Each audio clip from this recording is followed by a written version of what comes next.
ये है रवि। कहने को तो वेब डिजाइनर है, बट ये ज्ञान का भंडार है। लोग इन्हें मिस्टर परफेक्शनिस्ट भी कहते हैं, क्योंकि ये अपने हर काम को बहुत ही बारीकी से करते हैं। ये है Arjun. Arjun the boss, and boss is always right. Ravi, जो क्लाइंट ने पसंद किया था वो वेबसाइट का डिज़ाइन रेडी है। Yes sir.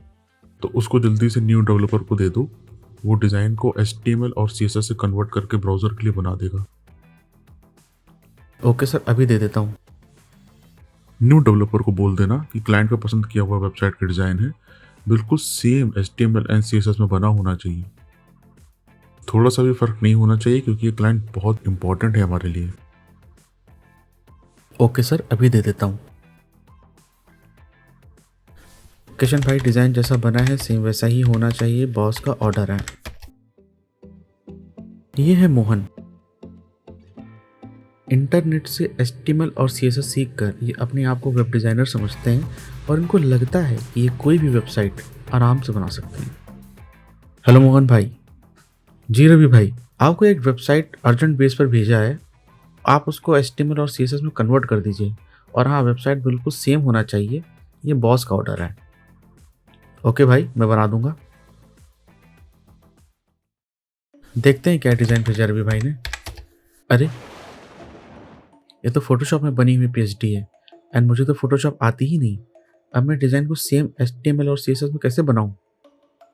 क्या मैं इसको देखकर अपने हिसाब से HTML और CSS बना दूं? बट अगर डिज़ाइन फिर सेम नहीं दिखा तो क्यों ना रवि से ही हेल्प मांग लूं, वो जरूर मेरी हेल्प करेगा। क्या हुआ मोहन भाई, मुंह क्यों लटका रखा है? रवि भाई, जब वेबसाइट डायरेक्ट HTML और CSS में बन सकती है तो फोटोशॉप में क्यों डिज़ाइन बनाई जाती है? कोई भी डिज़ाइन कभी एक बार में तो फाइनल होती नहीं है, उसमें बार बार चेंजेस होते रहते हैं। डायरेक्ट HTML और CSS में डिज़ाइन करोगे तो कोड को भी बार बार चेंज करना पड़ेगा, और कोड को चेंज करने से कोड में बड़ी सारी प्रॉब्लम्स आ सकती है। इसलिए पहले डिज़ाइन को फोटोशॉप में या किसी और भी डिज़ाइनिंग सॉफ्टवेयर में बनाया जाता है। भाई, बट फोटोशॉप में ऐसा क्या मिलेगा जो डायरेक्ट HTML और CSS में नहीं मिल सकता?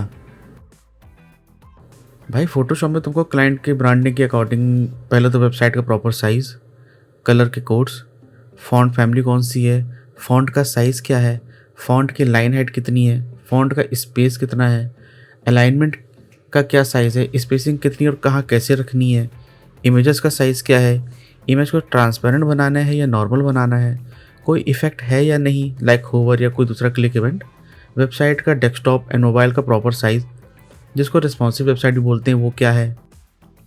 दूसरे तरीके से समझो, जैसे एक टेलर प्रॉपर नाप लेकर ही कोई ड्रेस परफेक्ट फिटिंग की बनाता है ना, वैसे ही फोटोशॉप में बनाई हुई डिज़ाइन को प्रॉपर चेक करके ही ब्राउज़र के लिए परफेक्ट बनाया जा सकता है। एंड सब कुछ प्रॉपर चेक करके ही उसी डायमेंशन में HTML और CSS में परफेक्ट वेबसाइट बनाई जाती है। इसीलिए कोडिंग के अलावा आपको फोटोशॉप भी आनी चाहिए अगर आपको एक अच्छा वेब डिज़ाइनर या अच्छा वेब डेवलपर बनना है तो। थैंक यू भाई, आपने मुझे इतने अच्छे से समझा दिया। अब मैं अभी फोटोशॉप से प्रॉपर चेक करके वेबसाइट बनाऊंगा।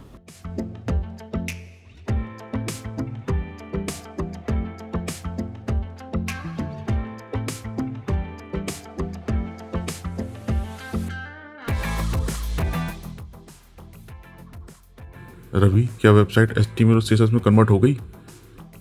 Yes sir. क्या वेबसाइट सेम वैसी ही बनी जैसी वो वेबसाइट डिज़ाइन हुई थी? यस सर, सेम वैसी ही HTML और CSS में बनी है।